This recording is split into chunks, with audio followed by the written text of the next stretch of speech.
sa pagbuhat igsuon sa mga butang nga malipay ang Dios sa imong kinabuhi. Nga sa dihang mobuhat na kas mga butang nga malipay ang Dios. Dili lang pod ang Dios ang malipay kung dili apil ang imong pamilya. Labi na karon kung ikaw sa kabatanon. Sagaran sa batanon karon mapasagad sa ginikanan, bababae man o malaki, ikinahanglan igsuon ang imong relasyon sa Dios imong hatag isuon. Kaya once nga imong ihatag sa Dios ang imong kinabuhi nga makigrelasyon ka si Iha, sultihan ka ikaw so walay lipod-lipod ning takna sa kautuhon mga kao nga ang imong paningkamot imong gitinguha tagbuo na sa Dios. Mga pangandoy mga kaigsunan kanang mandoy ka ba nga makahuman og eskwela o ikaw karon kanang ano man karong panahon natin yung bakasyon nun gikinahanglan lang na mopalayotas sa itong gilikanan, gikinahanglan lang na mopalayotas sa ilaha igsuon kaya nangandoy ka ba nga makahuman og eskwela. Yes makayong tinuod nga mangandoy ka nga makahuman nga eskwela pero panangandoya perminti igsuon ang presensya sa Dios, pangandoya perminti ang pagkamaayo ni Ginoong Kristo sa imong kinabuhi. Gikinahanglan mga kaigsunan nga doon na tayo tinuod nga pagsadmitar ngadto sa Dios. Dihang perminti ta mo sadmitar ngadto sa Dios. Sa dihang ang imong kinabuhi akong kinabuhi igsuon mo atong ihatag sa Dios. Nagtuo ko nga panalanginan ka sa Ginoo. Usbon sa Ginoo ang imong dagan sa imong kinabuhi igsuon. Sa dihang mausab ang imong dagan sa imong kinabuhi mga kaigsunan, walay rason nga dili ka niya panalanginan. Walay rason nga dili ka pausagon sa Ginoo. Walay rason nga dili ka makahuman og eskwela. Kay muni ang tuyo sa Dios sa imong kinabuhi sa akong kinabuhi nga pinangga ka sa Dios igsuon. Tanan nga magpanginahanglan niya. Tanan imong pagpanginahanglan supply tagbuon sa Ginoo. Tanan imong problema imong hatag na sa Ginoo igsuon kay wala ka pasagdi sa Dios.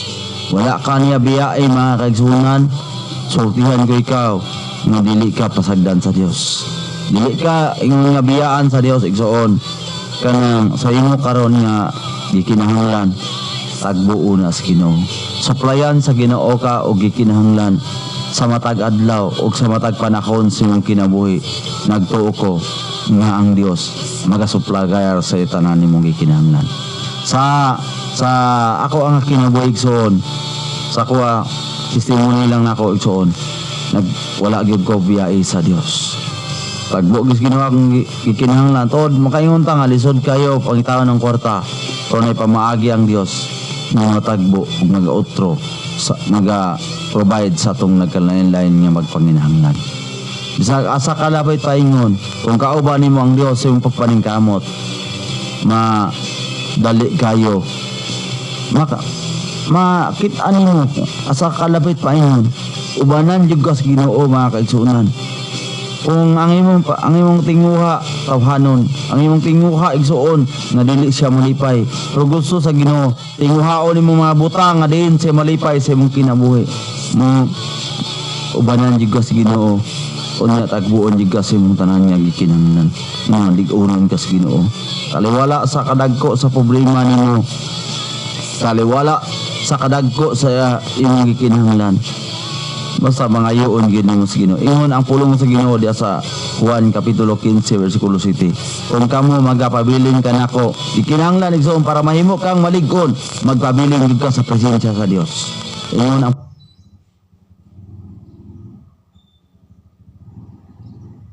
ayo kamo bisan unsa og madawat ninyo kini.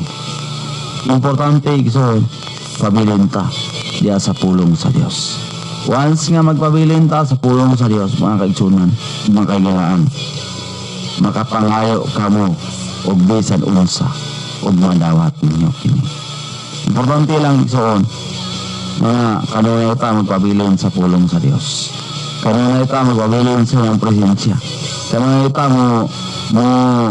mo salig lang gid ta sa Dios. Kaya kung dili ta mo salig igsoon wala gid tayo mahimo. Ingon natong Ginoo wala pa mahimo kung wala ka. Tubuti igsuon nga sa imong kinabuhi maagid ang Dios. Tuguti ang Dios sa imong kinabuhi. Tuguti ang Dios nga usab karon sa imong kinabuhi mga kaigsuonon. Kay once nga usbon ka sa Ginoo, once nga bag-uhon ka sa Ginoo mga kaigsuonon, daghan kay mga butang nga dili ka panalangin sa pamilya. May mga butang igsuon nga wadlungon ka sa gilikanan kung ikaw usa ka anak karon. Tuguti ang Dios nga mahimong magdumala sa imong kinabuhi. Tuguti ang Dios nga mohatag og panahon kanimo. Tuguti ang Dios sa imong kinabuhi nga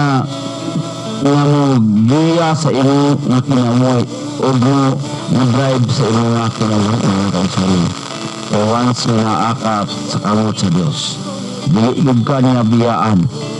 Ang tinuod lang nimo nga baton, ako mosalig ang Isaiah kapitulo 12 versikulo 2, ako mosalig og dili mahandok.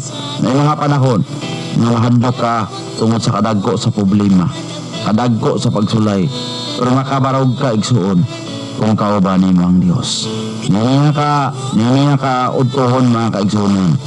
Nini nga sayo sa kautuhon. Sultihan ko ikaw mga ang imong kinabuhi imong yung ihatag sa Dios. Once nga imong ihatag sa Ginoo ang imong kinabuhi mga kaigsuonon, dili gyud ka biyaan, dili gyud ka niya talikdan o adunay promosyon sa imong kinabuhi. Gusto ka ba nga ma-promote sa imong trabaho kung nagtrabaho ka igsuon? Gusto ka ba nga uswag sa imong negosyo karon? Pangtaa, unaha ang Dios. Unaha pagpangita ang narian sa Dios o ang iyong pagkamatarong. Apaan tininta na mga butang nga igadugang ra kanimo. Once igsuon niya, kana mo unahon mga igsuonon. Nag-uhulon yung ka sa Ginoo. Kuptan mo ang Ginoo. Ikaw ra ang makupot sa Ginoo igsuon makabuhi ka. Tinuhaa mga kaigsuonon nga kuptan ka sa Dios. Kuptan ka niya, giyaan ka niya. Kanang tanan nimong pagabuhaton, kanunay mo itugyan sa iyaha. Musalig ka sa iyaha sa bugos mong kasing-kasing, niya ayaw pagsalig sa imong salabutan. Nini nga kautuhon mga kaigsuonon, bisan pa sa kamuho sa mong mensahe, nagtukom na maigibuhat ang Dios sa imong kinabuhi. Maigibuhat ang Dios sa imong kinabuhi mga kaigsuonon. Kay nabasa ka mabuo sa mong mensahe, pero adunay mga punto na akong disgutan nga makapadasig sa imuha, makapalig-on sa imuha, o niya matagbo ang imong espirituhan nga pagpanginahanglan. Hallelujah. Dalaygon ka Ginoo, wala ginay katapusan. Salamat Ginoong Dios sa mga pulong, nalig-on ka namo. Salamat kay Ginoo sa pagpasabot, pinagi Ginoo sa mga pulong ng oras sa kautuhon. Lord, nagampo ko Ginoo. Mga sa tanan Ginoo nakadungog niadto nga mga mensahe Ginoo. Mahimo Ginoo mautro ang ilang kinabuhi. Lord, nagampo ko Ginoo. Sa tanan Ginoo mga batanon Ginoo karon Ginoo nga gikan sa elementary, gikan sa grade 1 niadto sa grade 2 na unya, grade 3 na sila Ginoo. Lord, nang Ginoo elementary level Ginoo, i-bless nimo Ginoo ang kinabuhi. Lord, mahimo sila Ginoo nga kamao na mutabang silang gilikanan. Dili sila Ginoo mahimo bugat Ginoo. Lord, nagampo ko Ginoo sa tanan Ginoo high school Ginoo. Mga batanon Ginoo. Lord, salamat kay Ginoo. Napadayon kay Ginoo matiman silang kinabuhi. Lord, ang piingi ang ilang kinabuhi, mahimo sila Ginoo swag, malambot Ginoo, o mahimo makatabang silang gilikanan Lord. Salamat kay Ginoo sa iyong padayon Ginoo pag-atiman Ginoo. Sa mga batanon Ginoo nga mutikang para college Ginoo. Graduate o grade 12 Lord. Salamat kay Ginoo. Mahimo sila Ginoo kauban nila ang Dios Ginoo. Kauban kanila Ginoo sa ilang pagpaningkamot Ginoo Dios. Kaya po ko Ginoo nga dili sila Ginoo mahimbog at silang gilikanan. O dili imo sila Ginoo usbon. Imo sila Ginoo lig-unon. Imo sila Ginoong pasabton kanunay pinagi sa mga pulong. Lord, bisan pa Ginoo. Nagampo ko Ginoo sa tanang mga batanon Ginoo nga nagginahanglan og trabaho. Salamat Ginoo sa trabaho nga magiandam kanila. Trabaho Ginoo makatabang sa ilang pamilya. Trabaho Ginoo makatabang Ginoo sa ilang gilikanan. Salamat kay Ginoo nga tanan Ginoo mga trabahante Ginoo i-bless nimo Ginoo. Trabahante man sa private sector Ginoo, trabahante man sa government Ginoo, i-bless nimo Ginoo, mga gampanan nila ang ilang trabaho Ginoo Dios. Lord, nagampo ko Ginoo, imo bless Lord ang ilang matag usa kinabuhi, imo bless Ginoo ang ilang matag usa ka pamilya. Lord, nagampo ko sa tanan Ginoo nga mga government official namo Ginoo. Bless nimo Ginoo amo ang Ginoong presidente sa nasod. Bless nimo Ginoo ang vice president Ginoo. Bless nimo Ginoo tanan Ginoong senador Ginoo, tanan congressman, tanan Ginoo nga nagtrabaho Ginoo sa mga cabinet member Ginoo.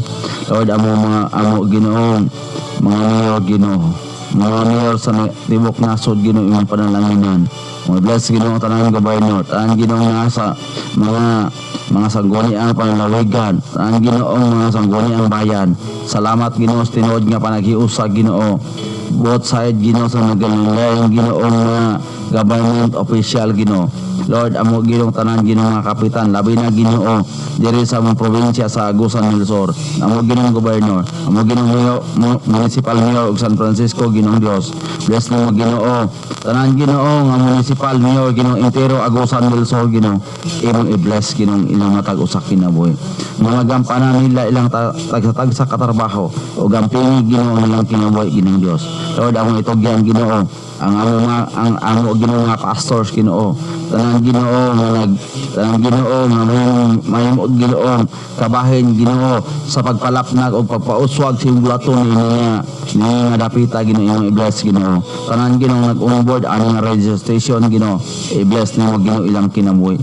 Ang pingin sila pahinumdum mo sila Ginoo sa ilang commitment Ginoo diha kanimo, og nakabalo kami Ginoo nga dili nimo kaya kung wala ka Ginoo sa matag usa namo kinabuhi. Lord, i-bless Ginoo pretty family Ginoo. Bless Ginoo ang ilang paningkamot para makapadayon Ginoo kini nga radio station Ginoo, nakabalo ka Ginoo sa tanan Ginoo gikinahanglan. Salamat Ginoo sa imong paggiya kanamong tanan. Salamat Ginoo sa pagtagbo nimo sa nagkananglaing magpanginahanglan o pagluwas nimo sa mga katawhan Ginoo nakadungog sa mga pulong nining oras sa kaudtohon. Salamat Ginoo sa kaluwasan Ginoo nga imong hatag Ginoo, og mahimo Ginoong balaan nga espiritu. Among tugyangan ka Ginoo tanan Ginoo. Salamatan namo ikaw sa pangalan ni Ginoong Diyos. God bless Agusan del Sur, God bless San Francisco, ug nga pag-ayo-ayo og mayong udto kanatong tanan, dalaygon ang Dios.